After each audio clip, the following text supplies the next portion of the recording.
E a gente conversa agora com o pesquisador da FGV Agro, Felipe Serigati. Felipe, muito obrigada por atender a gente aqui nesse domingo de manhã na CNN.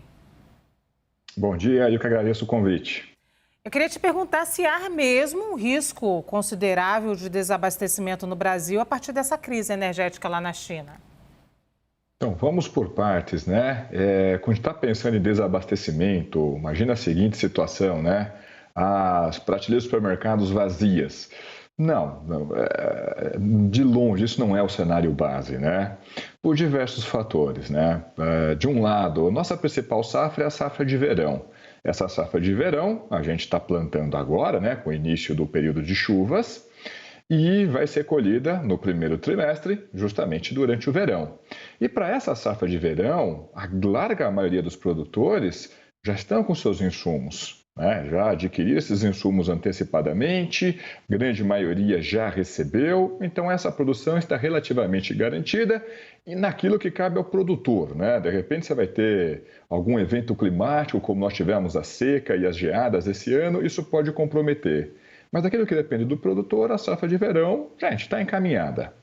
Agora, para a safra de inverno, aquela safra que a gente começa a produzir depois que a gente colhe a safra de verão, ou seja, aquela safra que a gente começa a plantar em final de março, início de abril, é quando as lavouras ficam à disposição, os insumos ainda, na sua grande maioria, ainda não foram adquiridos.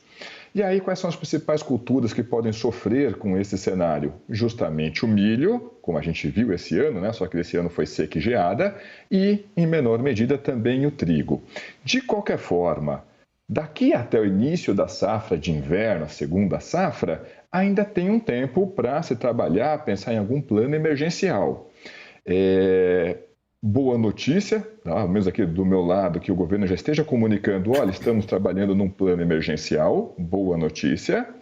E por outro lado, vamos supor que, olha, restringiu exportação, o preço do fertilizante está muito caro, de forma que não compensa ao produtor adquirir esse produto, provavelmente o pessoal vai plantar mesmo sem todos esses fertilizantes. Vai plantar, de certa forma, com os insumos que estão retidos ali no solo de safras anteriores. Vai reduzir a produtividade? Vai.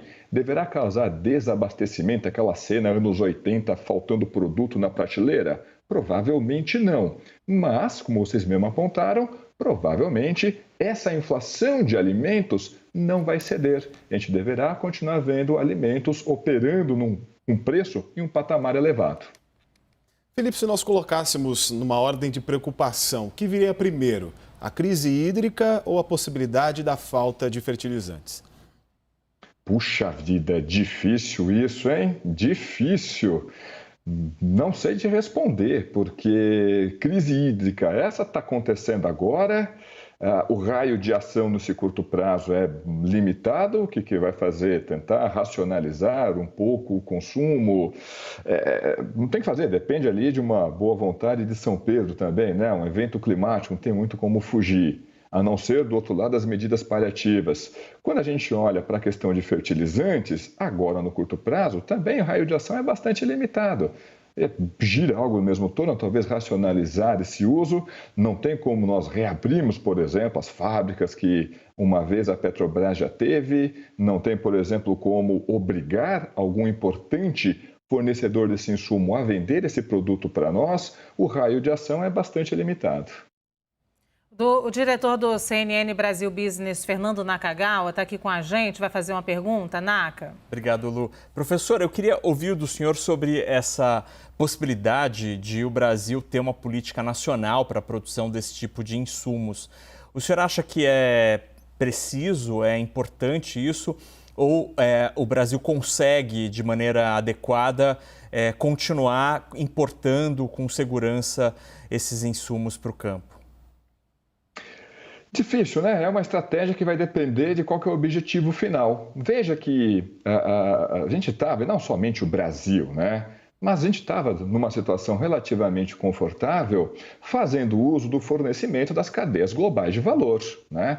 Com a chegada da pandemia, essa virou uma questão em cima da mesa para diversas cadeias, para diversos segmentos.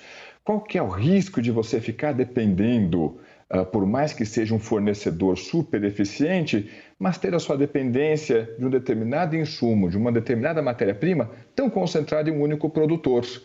Tem um risco, e a pandemia trouxe que esse risco é claro.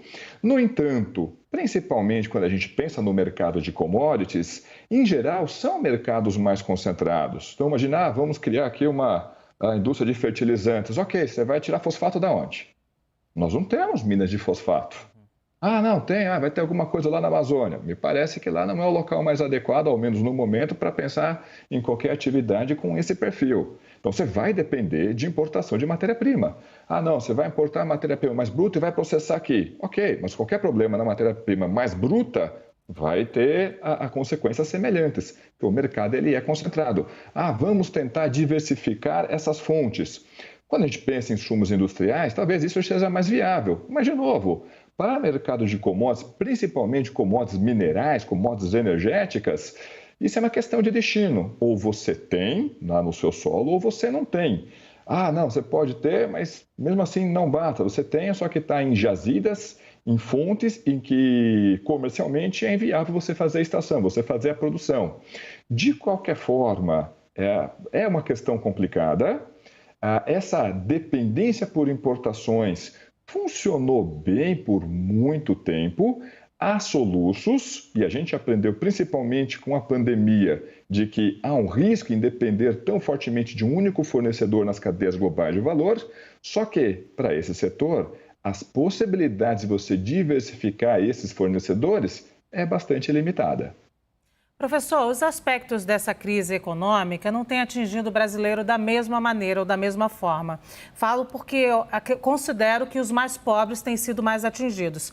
Pela crise energética, o botijão de gás de cozinha subiu muito, eles têm gente cozinhando na lenha. Pela inflação, gente que tirou a carne já do seu cesto, né, da sua cesta básica, gente que está passando fome. E aí a gente tem essa crise de insumos aí, eu queria saber qual o impacto dela na população mais pobre também. O senhor fala do trigo, a gente vai ter que tirar o pãozinho também, a população mais pobre? Vai ter que tirar o pão também da sua cesta básica? Então, vamos lembrar de duas coisas, né? De fato, a gente observou, do início da pandemia até o momento, uma expansão nesse quadro de insegurança alimentar. Não foi apenas no Brasil, foi espalhado pelo mundo. Mas, em geral, e principalmente aqui no Brasil, qual que é o principal fator que explica insegurança alimentar? Não é falta de comida, é falta de renda. Então veio a pandemia, deprimiu a renda de uma fração relevante da sociedade, principalmente entre os mais pobres, e aí o pessoal teve que fazer cortes para adequar o orçamento. Infelizmente, parte desses cortes se deu também em cima de alimentos. Mais do que isso, no meio desse contexto de toda essa pandemia, seja por motivos de câmbio, seja porque preços de commodities no mercado internacional passaram a operar em patamares mais elevados, aqui dentro do Brasil, os alimentos ficaram mais caros. Então, imagine a situação, uma família mais pobre, mais simples, de um lado teve uma compressão da sua renda e, de outro lado, encontrou alimentos mais caros no supermercado. Resultado disso, a expansão desse quadro de insegurança alimentar. Novamente, mesmo com esse quadro de insegurança alimentar, faltou produto na prateleira do supermercado?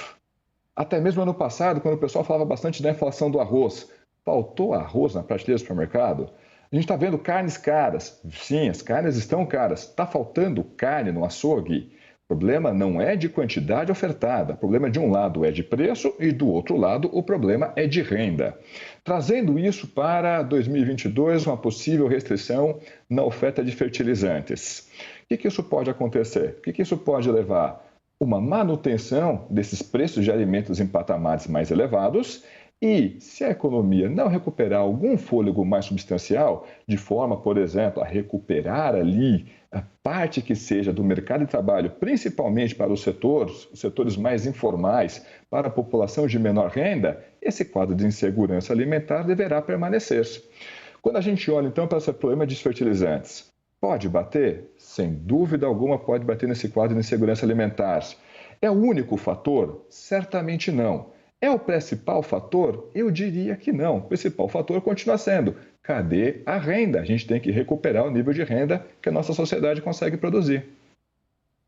Muito obrigada, então, o pesquisador da FGV Agro, Felipe Serigati, por estar aqui com a gente nessa manhã. Obrigada. Eu que agradeço. Um grande abraço a vocês.